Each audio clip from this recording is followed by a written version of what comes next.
大家好，欢迎你回到朗学院，我是 CC。今天这节课我要给大家讲解的曲子是来自萨蒂的《Gymnopédie》第一首。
这首曲子呢，从技术上来说并没有很难，音也非常的少。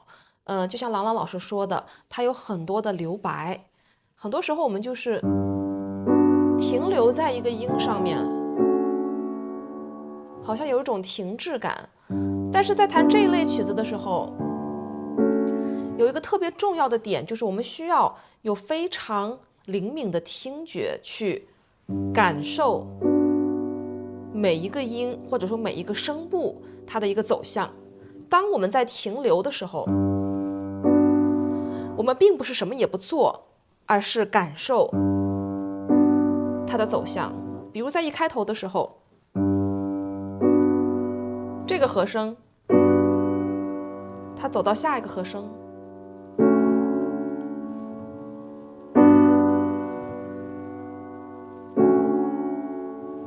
所以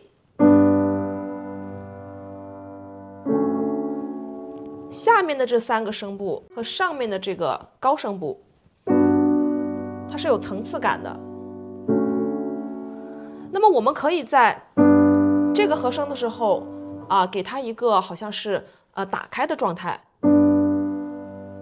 然后第二个和声的时候是收回的状态。那么这两个小节呢，就形成了一个组合。先是这个，然后做一点轻微的渐弱。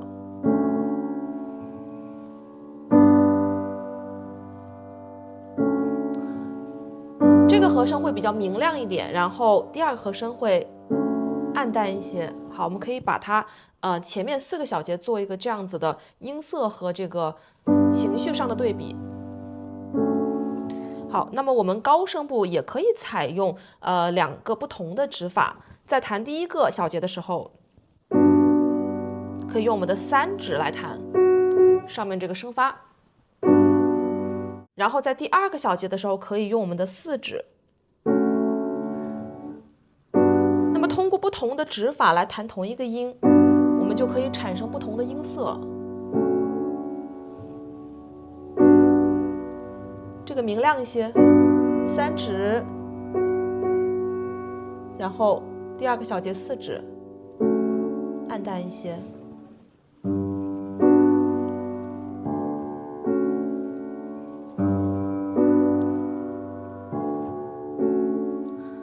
这个曲子要特别注意，不能够弹得非常的很有棱角，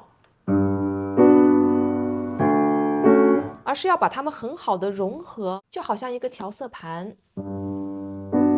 你感受到这个和声延续到下一个和声，没有很明显的边界感。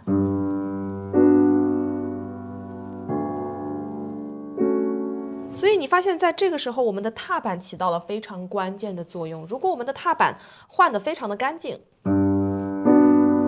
换，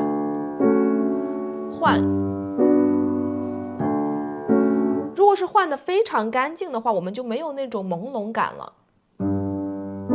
所以这个曲子其实从头到尾来说，它的踏板的使用其实是比较难的，要给人感觉好像换了，但是又好像没有换。我们的脚可以稍微的迟钝一些，就是在每一个你需要换踏板的时候，你可以换的稍微的缓慢一些。这样的话呢，它的这个边界感，它的这个分割感就没有那么的强烈，而是有一种融合的感觉，就好像调色盘把两个相近的颜色调在一起，然后中间是一个渐变的效果。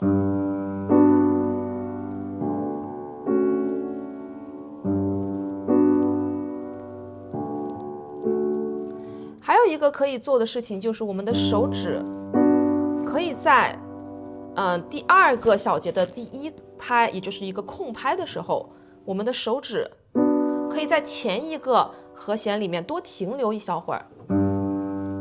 那么这样的话呢，在我们换踏板的时候，这里换的时候，这三个音它还是有一点余音留在上面的。这个也就是我之前说到过的手指踏板，就是好像踩了踏板，但其实又没有踩。原因就是我的手指做了一些的延长。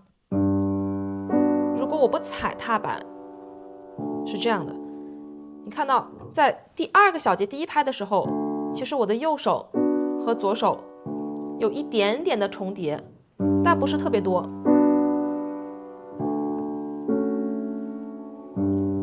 现在我是完全没有踩踏板，那么加了踏板之后，它就没有很强烈的这个分割感。好，然后主旋律进来。